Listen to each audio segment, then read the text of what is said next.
கனைத்திளங்கற்றேருமை கன்று கீரங்கி கனைத்திளங்கற்றேருமை கன்று கீரங்கி நினைத்து முலை வழி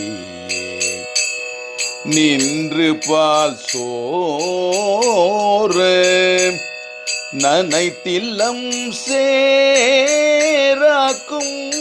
நற்செல்வல் தங்காய் நனைத்தில்லம் சேராக்கும் நற்செல்வல் தங்காய் பனித்தலை வீழ வாசற்கடை பற்றி சினத்தினால் தெல் நீலங்கை கோமானை சேற்ற சினத்தினால் தெல் நீலங்கை கோமானை சேற்ற மனத்து கினியானை பாடவும் நீ வாய் தீரவாய் இனித்தான் எழுந்திராய் இதெல்ல பேரூரக்கம் இனித்தான் எழுந்திராய் இதெல்ல பேரூரக்கம் அனைத்தில்ல தாரும் அறிந்தேலோரெம் பாவாய் அனைத்தில்ல தாரும் அறிந்தேலோரெம் பாவாய் கனைத்திளங்கற்றேருமை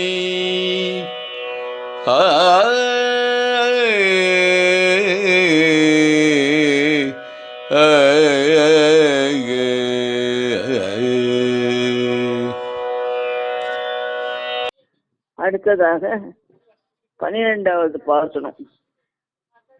கனைத்திளங் கற்றெருமை கன்றுக்கு இறங்கி நினைத்து மலை வழியே நின்று பால் சோர நனைத்தில்லம் சேராக்கும் நற்செல்வன் தங்காய் பனித்தலை வீழ நின் வாசற் கடை பற்றி சினத்தினால் தென்னிலங்கை கோமானை பெற்ற மனத்துக்கு இனியானை பாடவும் நீ வாய் திறவாய் இனித்தான் எழுந்திராய் இதென்ன பேருறக்கம் அனைத்தில்லத்தாரும் அறிந்தேலோர் எம்பாவாய்.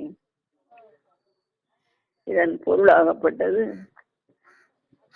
மிகுந்த பசியினால் கதறும் கன்று குட்டிகளின் கதறலை கேட்ட பால் கறுக்கும் எருமைகள் தங்கள் மடியில் சுரக்கும் பாலை கீழே சிந்தியபடியே இங்கும் அங்கும் அலைகின்றன.